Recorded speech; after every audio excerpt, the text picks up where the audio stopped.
প্রচণ্ড গরম পড়েছে আমাদের এখানে, তো তার জন্য একটু টক খেতে ইচ্ছা করছে। আর গরমের দিনে টক ছাড়া কি ভাত খাওয়া যায় বলো? যত যাই কিছু খাই না কেন মনে হয় যেন কোনো কিছু একটা অসম্পূর্ণ থেকে যাচ্ছে।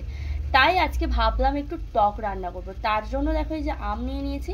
হ্যাঁ, এটা যদিও আমাদের গাছের আম না, প্রত্যেক বছর আমাদের গাছে প্রচুর আম হয়, এবছর সেই তুলনায় আম একদমই হয়নি গাছে, সেই জন্য বাজার থেকে কিনে আম খাচ্ছি। তো আমটা নিয়ে নিয়েছি, এই একটা আমেই আমার অনেকটাই টক হবে, তার কারণ এই ছোট্ট আম প্রচণ্ড টক। তো মোটামুটি আমটা তো নিয়ে নিয়েছি, এবার কি দিয়ে টক হবে সেটা বলো তো দেখি তোমরা। তো চলো কি দিয়ে টক করব সেটাই তোমাদেরকে দেখাই। টক হবে একটা নতুন মাছ দিয়ে। এই মাছটা আমি কখনোই খাইনি, এটা নদীর মাছ, নদীর গাংমটি বললো এই মাছটার নাম। এই মাছটা আমি কখনোই খাইনি, আর ছোট ছোট কাঁটা রয়েছে। আর তোমরা জানোই যে মাছের কাঁটা বেশি সেই মাছ কিন্তু বেশি সুস্বাদু খেতে, খুব টেস্টি হয়। তো গাংমটি দিয়ে একটুখানি টক করব, যদিও কখনো খাইনি, মা বলল এই মাছের টক নাকি খেতে দারুণ লাগে। তো যাই হোক, এই গাংমটিকে তোমরা কি নামে বলে থাকো সেটা অবশ্যই কমেন্ট বক্সে কমেন্ট করো। আমি তো এই মাছটার নাম শুনলাম গাংমটি, মানে নদীর মৌরলা মাছ, গাংমৌরলা বা গাংমটি একই ব্যাপার। তো তোমাদের আঞ্চলিক ভাষায় এই মাছটার নাম কি সেটা অবশ্যই আমাকে কমেন্ট বক্সে কমেন্ট করে কিন্তু জানাবে। তো যাই হোক, কথা না বাড়িয়ে আমি মাছগুলো নিয়ে নিলাম টক করার জন্য। তো চলো টক রান্নাটা কিভাবে করছি তোমাদেরকে শেয়ার করছি। সবার প্রথমে এই আমটাকে আমি কেটে নেব ছোট্ট ছোট্ট সরু সরু করে। দেখো আমটাকে এরকম সরু সরু করে কেটে নিয়েছি, ঠিক এরকমভাবে। কাঁচা আম দেখেই মনে হচ্ছে যেন লবণ দিয়ে খায়, তো একদম টক টক আম। আর টকটা করছি দেখো, যে মাছের মধ্যে লবণ হলুদ সব কিছু দিয়ে দেবো আমি।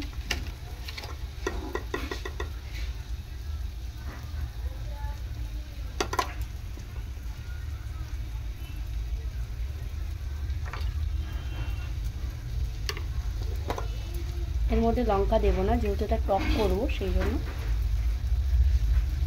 প্রচণ্ড কাঁটা মাছটা, ওই জন্য সাবধানে আমি মাখাচ্ছি যাতে ফুটে না যায় হাতে।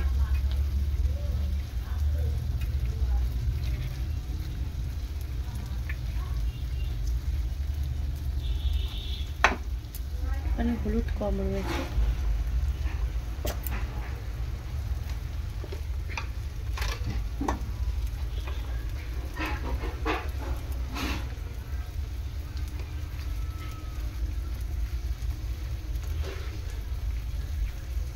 চলো কড়াইতে তেল দিয়ে দিই এখন।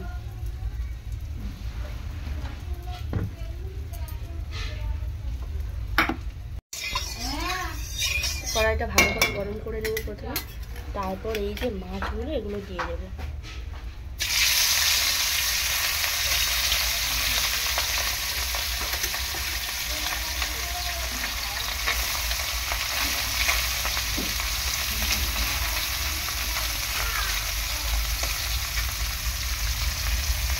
একসাথে দেবো না, এটা আরও একবার দেবো।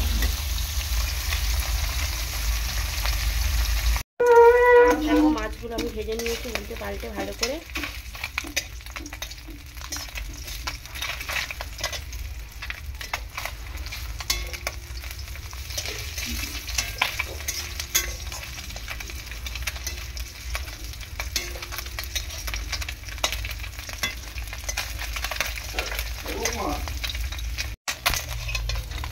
মোটামুটি মাছ ভাজাটা হয়ে গেছে।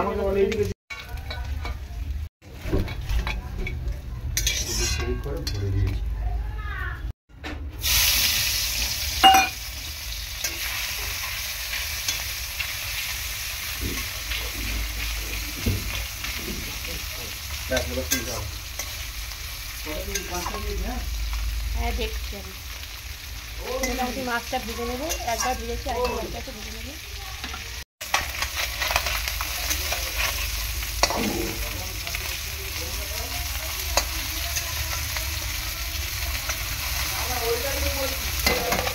তো মোটামুটি সবকটা মাছ এরকমভাবে ভেজে নেবো আমি।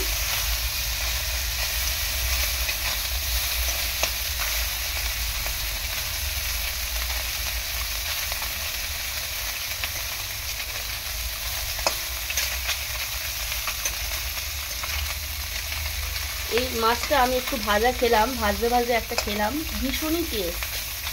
পরের বার যখন এই মাছটা পাবো বাজারে গেলে সাথে সাথেই কিন্তু এটা কিনবো। খুব ভালো টেস্ট। তোমরাও এই মাছটা একবার কিনে খেয়ে দেখতে পারো। প্রথমে ভেবেছিলাম যে কেমন খেতে হবে, কিন্তু এখন একটা খেয়ে দেখলাম খুব ভালো লাগছে খেতে। এই যে ভাজা একটা খেলাম, খুব সুন্দর টেস্ট আছে মাছটা, টকটাও ভালো হবে। তো মাছ ভাজা হয়ে গেছে, আমি তুলে নেবো। এটা খুব বেশি কড়া আমি করছি না, মোটামুটি ভেজে আমি তুলে নিচ্ছি। আর খুব টেস্টি একটা মাছ, তোমরাও পারলে এই মাছ কেনো আর গরমের দিনে টক রান্না করো, একদম গরমের উপযুক্ত একটা খাবার। টক আমাদের সবারই ভালো লাগে। তো এই মাছ যে এত টেস্টি আমি জানতাম না, জানলে অনেক আগেই টকের ভিডিও করে তোমাদেরকে শেয়ার করতাম। তো যাই হোক, মোটামুটি এখন টকটা বানিয়ে নেবো। কড়াইতে একটুখানি তেল দিয়ে দিচ্ছি, কড়া তো পুরো হিট হয়ে গিয়েছে, মানে গরম হয়ে গিয়েছে। আমি এখন তেল দিয়ে দিলাম। আর এরপর দেখো কি কি দিচ্ছি। দেখো আমি সর্ষে দিয়ে দিচ্ছি কড়াই,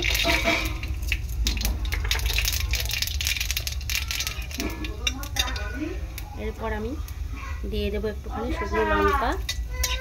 তারপর দেখো আম দিয়ে দিচ্ছি আমি এখানে, আমটা দিয়ে দিলাম, দিয়ে ভালো করে আমটাকে ভেজে নেব। দেখো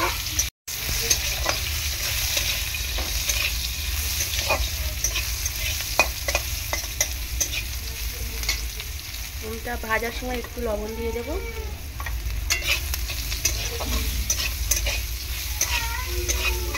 লবণ দিয়ে দিয়েছি, এখন আমি দিয়ে দেবো এর মধ্যে একটুখানি হলুদ গুঁড়ো। লঙ্কা তো দেবই না, যেহেতু টক। একটা শুকনো লঙ্কা ফোড়ন দিয়েছি, শুকনো লঙ্কা ফোড়ন আর এই যে সর্ষে ফোড়ন দিয়ে টক করলে কিন্তু জিভে জল চলে আসার মতো একটা রেসিপি হবে। আর এই সর্ষের মধ্যে এই আমটা দিতে এত সুন্দর গন্ধ বেরোচ্ছে, তোমাদের কি বলবো।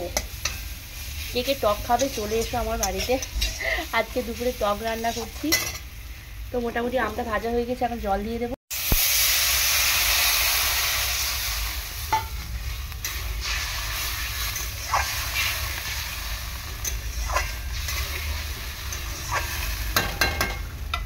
আর একটুখানি জল দেবো।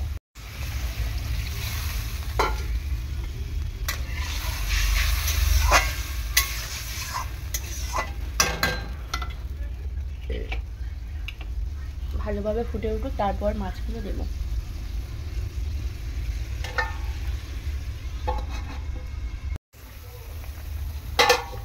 ঢাকনাটা খুলে নিলাম, নিয়ে এই যে মাছগুলো দিয়ে দিচ্ছি।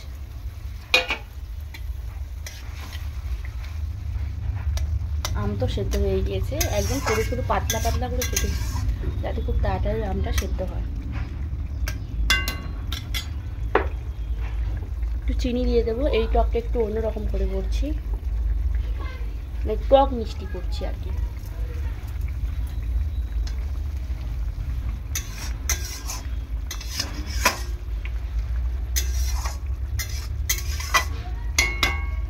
একটু লবণ দিয়ে দেবো, তখন অল্প করে লবণ দিয়েছিলাম, সেই জন্য আরেকটু করে লবণ দিয়ে দিলাম।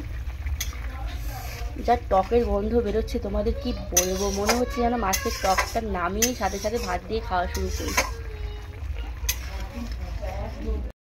আর আমি প্রিয়াঙ্কা বালা ইউটিউব চ্যানেল থেকে তোমাদের সবাইকে জানাচ্ছি অসংখ্য ধন্যবাদ।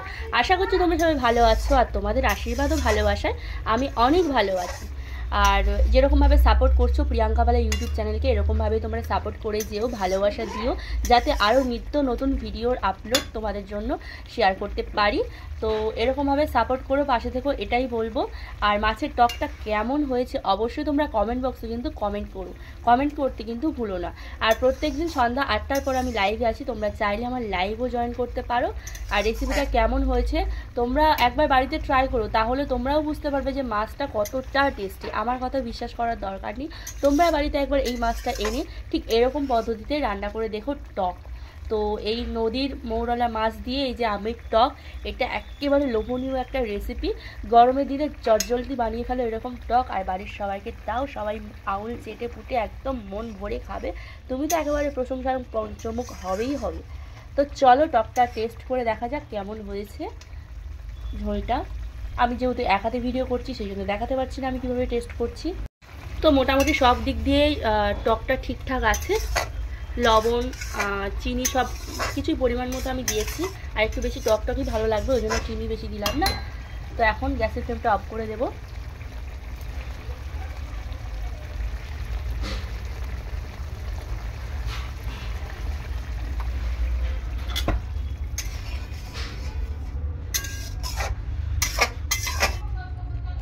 এবার চলো নামিয়ে নিই।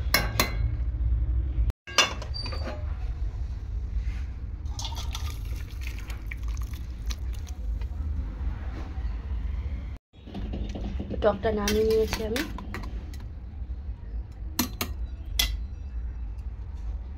দেখো টকটা কেমন হয়েছে। আর যারা যারা আমার চ্যানেলে নতুন এসেছো, নতুন আমার ভিডিও দেখছো, তাদেরকেই বলছি ঝটপট চ্যানেলটি সাবস্ক্রাইব করো। আর দেখো টকটা নামিয়ে নিয়েছি। মাছে ভাতে বাঙালির মাছের টক না হলে কি আর হয়? আমরা বাঙালি, শেষ পাতে কিন্তু আমরা টক বা চাটনি কিছু একটা আমাদের লাগবেই লাগবে। তো আজকের এইরকম খাওয়ার শেষ পাতে কিন্তু এরকম টক দিলে জাস্ট দুপুরের খাওয়াটা পুরো জমে যাবে। তো টকের ভিডিওটা তোমাদের যদি ভালো লাগে লাইক অ্যান্ড শেয়ার করো, সাবস্ক্রাইব করো, আর অবশ্যই কমেন্ট বক্সে কমেন্ট করো। আগেও বলেছি, এখনও বলছি। আর এরকম নিত্য নতুন রেসিপি নিয়ে তোমাদের কাছে হাজির হব আমি, প্রিয়াঙ্কাওয়ালা। তো আজকের পর্যন্ত ভিডিওটা এখানেই সমাপ্তি। পরের বার আরও একটা নতুন ভিডিওর আপলোড নিয়ে আসবো। আর হ্যাঁ, অবশ্যই তোমরা যদি পারো যে দিদিভাই অন্য একটা রেসিপি নাম বলে যে দিদিভাই এই রেসিপিটা তুমি বানিয়ে দেখাও, অবশ্যই তোমাদের রিকোয়েস্টটা আমি রাখবো। যদি কোনো রান্নার কথা তোমরা বলো সেগুলো আমি একবার ট্রাই করে দেখবো। তো আপাতত আমি যেটা ট্রাই করেছি সেটা তোমরা একবার ট্রাই করে আমাকে জানাবে। তো আসি, সবাই ভালো থেকো এবং সুস্থ থেকো। টাটা।